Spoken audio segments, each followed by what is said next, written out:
Hello tout le monde, bonjour. Bienvenue pour ce petit moment Facebook Live. Un peu différent des autres dimanches, voilà. On y est de nouveau, c'est la reprise des moments en direct.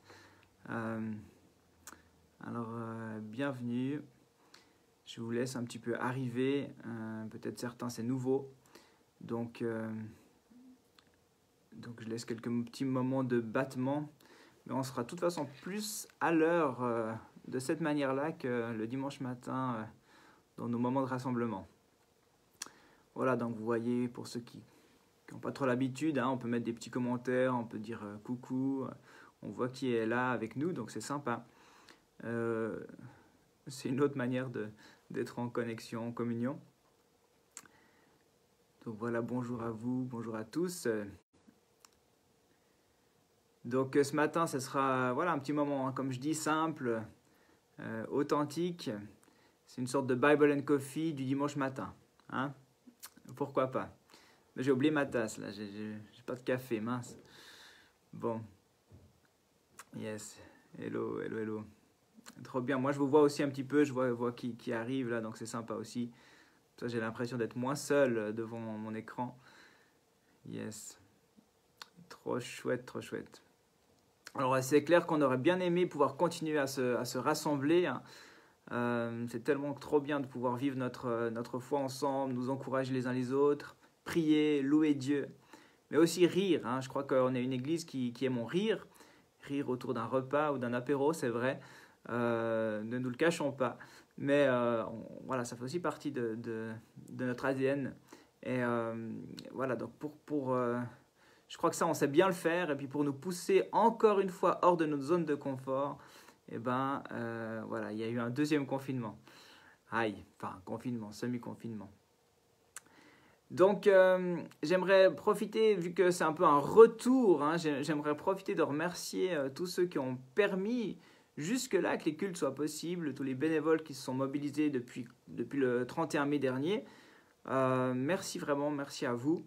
Et puis merci aussi à tous ceux qui m'ont envoyé des petits messages la semaine dernière en disant yes, courage Luc, je sais que c'est pas facile pour toute l'équipe pastorale et tout, il faut trouver des solutions, ne vous découragez pas et tout. Donc merci pour ces messages-là, ça me touche aussi de sentir qu'on est ensemble, qu'on est une équipe, qu'on est un corps, quoi. Merci. Donc c'est vrai que c'est un petit retour en arrière quand même. Voilà, la première fois qu'on ferme des lieux de culte, tu te dis c'est une fois dans la vie, quoi. Ça arrive juste une seule fois. Alors il y a 1000 idées qui fusent, on rebondit facilement. Et puis là, quand c'est une deuxième fois, tu te dis que ça commence à être une mauvaise habitude de fermer les lieux de culte. On a un peu plus de peine à apprendre, à être motivé, à trouver des solutions. Mais voilà, encore une fois encore, j'aimerais le redire, on ne taira pas la louange du peuple de Dieu. Amen. Vous pouvez dire amen avec moi, on ne taira pas la louange du peuple de Dieu, ça c'est sûr. Et puis on va pas faiblir dans notre foi, et c'est aussi pour ça que je suis là ce matin. On veut vous encourager, on veut continuer à le faire, on veut pas faiblir. Puis l'histoire nous prouve en fait, l'histoire prouve que c'est dans les moments d'épreuve que l'Église a le mieux prospéré. Alors ça m'encourage moi. Ça me dit, voilà, du moment qu'on sort de notre zone de confort, qu'on doit trouver d'autres solutions, il y a d'autres choses qui se passent. Donc je me réjouis de cela. Je ne sais pas si vous avez lu ce même sondage que moi, qui a été fait par la SSR, qui montre que plus de la moitié des Suisses ont le moral à zéro. Donc je pense qu'on a vraiment un rôle à jouer aussi dans ce temps particulier. Partageons la joie et la paix que seul Jésus peut donner dans ces circonstances. Donc voilà, sortons de notre zone de confort, soyons sel et lumière, portons ce message d'espoir qui fait vraiment toute la différence. Yes. Je profite encore de m'adresser aux parents aussi qui sont là. Donc j'ai envoyé un petit lien sur le groupe WhatsApp Family. Donc on va aussi trouver des solutions pour vos enfants. On se réjouit aussi de faire ça. Alors ce matin, je vais juste m'arrêter sur un verset en fait qu'on entend souvent dans les situations de crise. Ce verset, il m'a quand même interpellé. C'est le verset de 2 Chroniques 7,14. On entend souvent ce verset qui revient un petit peu comme un refrain à chaque situation de crise. Puis quand on est dans le ministère, quand on est pasteur, ben, y a ce genre de choses, ça revient, puis des fois on l'entend plus vraiment. Hein, donc 2 Chroniques 7, 14, si mon peuple, celui qui porte mon nom, s'humilie, prie et me cherche, et s'il renonce à ses mauvaises voies, je l'écouterai du haut des ciels, je lui pardonnerai son péché et je guérirai son pays. Donc vous connaissez probablement bien ce verset. Et puis, bon voilà, à chaque crise, quelqu'un le reçoit quelque part. Hein, puis, comme je dis, bon, dit ouais, bah ouais, oui, on sait, on connaît. Mais j'avais quand même envie de revenir sur ce verset parce que finalement, on connaît ce verset, on ne connaît pas le contexte. Alors, je vous redonne un tout petit mot du contexte ce matin. Donc, le roi Salomon, il vient de terminer le 2e temple selon les plans reçus de David, donc le roi David, son père. Hein, et puis, ben, le tout, c'est pas de faire un bâtiment. Voilà, Dieu avait voulu ce 2e temple, il a voulu cette reconstruction de ce temple. Mais maintenant, il faut qu'il l'habite de sa présence. Il faut que l'Éternel habite ce temple. Il faut que, comme l'Éternel agrée aussi cette habitation-là. Et puis, en fait, donc c'est bien déjà de comprendre que c'est vraiment lié à la construction du temple. Et puis, en fait, dans le chapitre précédent, chapitre 6, eh ben, le roi Salomon va faire une forme de prière assez intéressante où il va dire à Dieu, ça revient chaque fois, admettons qu'ils, les Israélites, font ci, qu'il se passe ça. Et c'est comme une sorte de contrat. Donc il dit, voilà, il y a le temple maintenant, mais admettons que le peuple pêche. Admettons que le peuple parte en combat. Admettons que ci et que ça. Il fait toute une liste. Puis chaque fois, ça revient, il dit écoute. Donc c'est la prière de Salomon qui dit à l'Éternel, mais écoute du haut du ciel leurs prières et leurs supplications et fais leurs droits. Donc même s'ils pêchent, écoute leurs prières. Même si voilà, ils vont au combat, ils suivent tes directives, écoute leurs prières. Donc il y a vraiment ce désir de Salomon de dire, bah voilà, le temple qu'on a fait pour toi. Et maintenant, est-ce que tu vas répondre aux prières? Est-ce que tu vas être ce Dieu encore aujourd'hui pour le peuple, pour ton peuple? Est-ce que tu renouvelles, hein, quelque part, une forme de renouvellement de l'alliance qui est demandée là? Et la réponse de Dieu, elle se fait à ce verset 14 de 2 Chroniques 7, où quelque part, c'est un petit peu les conditions que Dieu met. Il dit, ben oui, si mon peuple sur qui mon nom est invoqué, s'humilie, prie et me recherche, s'il renonce à ses mauvaises voies, alors je vais l'écouter. Alors oui, je lui pardonnerai son péché et je guérirai son pays. Donc oui, dans une relation d'alliance, Dieu pardonne, Dieu fait grâce lorsqu'on revient à lui de tout notre cœur. Donc il scelle ça. Et puis dans ce texte, il y a cette promesse de guérison du pays. Et puis peut-être que là, ça nous perturbe aussi un petit peu, parce que quand on cite ce verset dans des situations de crise, ben on dit, ben voilà, repentez-vous, et puis le pays va être guéri. Et pour moi, ce n'est pas si évident que ça. Je crois pleinement qu'on a un rôle à jouer dans l'intercession aussi pour notre pays, j'y reviendrai. Mais il faut bien comprendre que dans ce contexte-là, Israël est lié à la terre. Complètement, c'est le pays que Dieu a donné. Donc non seulement il a suscité un peuple, mais il a donné une terre. Et encore aujourd'hui, le pays en termes de territoire en Israël est contesté. Il y a un enjeu majeur qui est toujours là encore aujourd'hui. Donc le parallèle avec nous n'est pas si évident que ça peut-être. Mais ce qui est sûr, c'est que si on veut faire un parallèle pour nous aujourd'hui, alors nous sommes le peuple, bien sûr, le peuple de Dieu aussi en Jésus-Christ. Nous sommes adoptés, nous sommes greffés, hein, sur l'olivier. Donc tout ça, c'est juste. Et puis aujourd'hui, nous sommes aussi le temple. Nous sommes le temple du Saint-Esprit. Donc ça, c'est clairement pour nous valable aujourd'hui. Et 1 Jean 1,9 nous dit, hein, si nous reconnaissons nos péchés, s'il est fidèle et juste pour nous pardonner et pour nous purifier de tout mal. Donc cette même, finalement, ce retour à lui, cette repentance est toujours là aujourd'hui. C'est juste de demander pardon pour nous-mêmes, c'est juste demander pardon pour notre pays aussi. C'est possible de le faire encore aujourd'hui dans cette relation d'alliance. Alors si je reviens juste au pays quelques instants, permettez-moi, parce que c'est vrai que ça nous touche quand même tout ce qui se passe aujourd'hui. le pays voilà, là je parle pour les gens qui me connaissent, je parle aux gens qui sont de l'église, là, à l'Escale, Yverdon, en Suisse. Voilà, ce pays, pour moi, je l'aime, mon pays, il est important. Il était fondé, c'est vrai, sur le nom de Dieu, le nom du Tout-Puissant. Donc, je crois vraiment qu'il y a une prospérité qui a découlé de ce pays. Mais cette prospérité, malheureusement, elle a laissé place au compromis. Et on a mis Dieu de côté. Donc, nous pouvons prier pour un retour de nos autorités à Christ. Nous pouvons prier pour que nos amis, pour que ce peuple qui habite en Suisse revienne à Jésus dans ces temps troublés. Donc, je crois que ça, c'est vraiment quelque chose qu'on peut vivre et prier aujourd'hui. Alors, au travers de ce verset, on met aussi souvent, donc je l'ai juste dit, on met souvent l'accent sur le fait de s'humilier, de prier. Mais quand je relis ça, il y a aussi autre chose. Il y a le fait de chercher, de rechercher Dieu. Et puis ça m'a interpellé. Parce que qu'est-ce que je recherche vraiment aujourd'hui? Et je réalise qu'on recherche souvent des méthodes. On recherche des solutions, des méthodes pour être guéri. Vu qu'il y a la question de guérir le pays, on cherche des méthodes pour la guérison. On cherche des méthodes pour réussir. On cherche des solutions pour sortir d'une crise. Et j'aimerais vous faire revenir dans un autre texte. Vous avez certainement entendu déjà ce récit de Nombre au chapitre 21, où le peuple de Dieu, il va se rebeller, il va parler contre Dieu, et puis Dieu va leur envoyer un jugement. Il y aura un jugement direct. Je vous rappelle qu'aujourd'hui, Jésus a pris le jugement sur lui-même.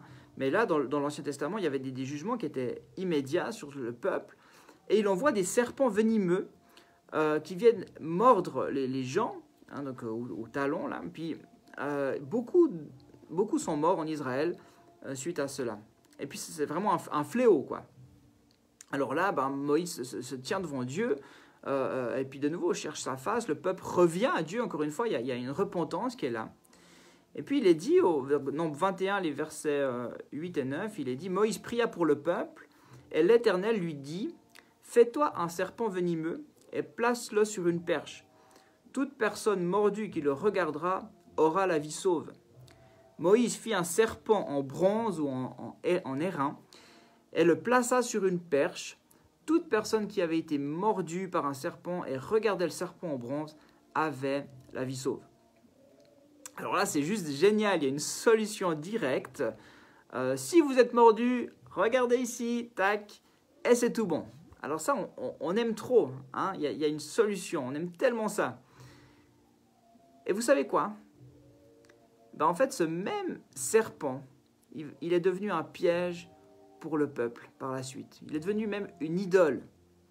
En 2 Rois 18, 4, on lit, c'est le roi Osée qui est sur le trône, un bon roi. Et puis le roi Osée, il fit disparaître les hauts lieux, il brisa les statues, il abattit les idoles, et il mit en pièces, nous dit le texte, le serpent de bronze que Moïse avait fait, car les enfants d'Israël avaient jusqu'alors brûlé des parfums devant lui, et on l'appelait Déouchtan. Ils en avaient fait une idole, quoi. Ils venaient là porter des offrandes à ce serpent, à qui ils avaient même donné un nom.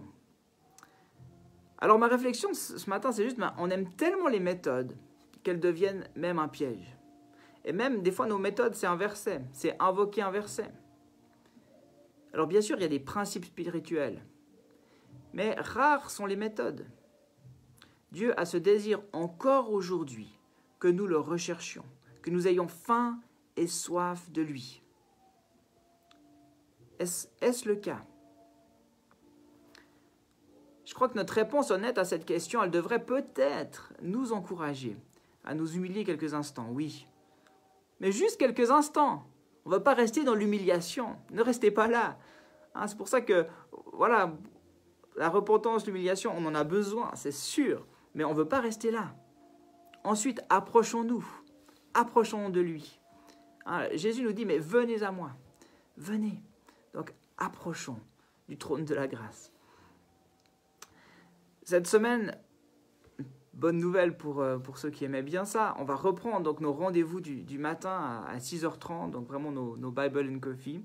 Puis on va parler du jeûne cette semaine. Et le jeûne, c'est aussi un moyen de prier, de s'humilier et de rechercher Dieu. De tout notre cœur, de tout notre être. Mais ce n'est pas une méthode. Derek Prince, il disait au sujet du jeûne, il est important de comprendre que le jeûne change l'homme et non Dieu. Des fois, on a l'impression que nos méthodes, nos solutions, elles vont changer Dieu. Elles vont changer sa manière de voir, de faire. Mais lorsqu'on recherche Dieu, ce n'est pas pour une méthode. Ce n'est pas pour le changer lui. Mais lorsque cette recherche de Dieu nous habite continuellement, lorsqu'on on va rester centré sur lui, lorsque nous avons faim et soif de lui, c'est nous qui sommes transformés. Et à quelque part, le rechercher, c'est déjà le trouver. C'est déjà là qu'on doit être. Donc oui, la repentance à fond, bien sûr c'est juste, mais la recherche. Pas d'une méthode, pas d'une solution. Rechercher Dieu pour qui il est. C'est mon invitation ce matin. Recherchons Dieu ensemble, de tout notre cœur, pour nous-mêmes, pour l'Église, pour le pays, mais pas des méthodes. On a besoin de revenir à l'essentiel, de rechercher sa présence, son intimité, sa personne. Alors voilà, c'est mon petit encouragement ce matin. J'aimerais simplement qu'on puisse encore prier ensemble et puis que ça puisse vous habiter, vous secouer un petit peu, dire « Ok, qu'est-ce que je recherche? Est-ce que j'ai besoin de solutions pour ma vie? Est-ce que là, il y a un tas de choses qui est ébranlé, puis je cherche juste des méthodes. J'aimerais juste qu'on me donne la recette. » Non, le Saint-Esprit te dit ce matin, viens, recherche-moi, recherche ma présence, recherche qui je suis.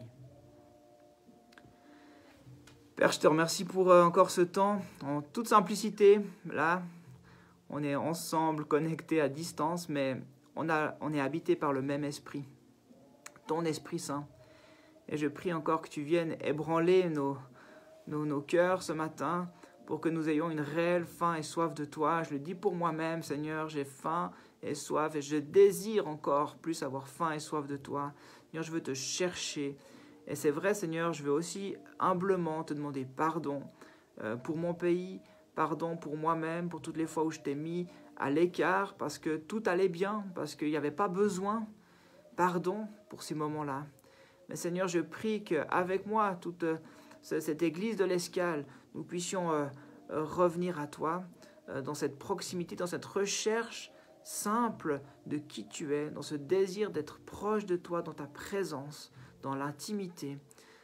Seigneur, que nous puissions avoir faim et soif d'entendre tes paroles, de lire ta parole dans ce temps spécial. Seigneur, que nous puissions être porteurs aussi de joie, de paix autour de nous. Seigneur, nous désirons te rechercher. Seigneur, je veux dire pardon aussi pour les fois où on a voulu faire des méthodes, trouver des recettes. Seigneur, ce n'est pas ça qu'on veut. On désire t'avoir toi, avec nous, pour nous. Seigneur, viens, Saint-Esprit, dans la situation de chacun, tu connais.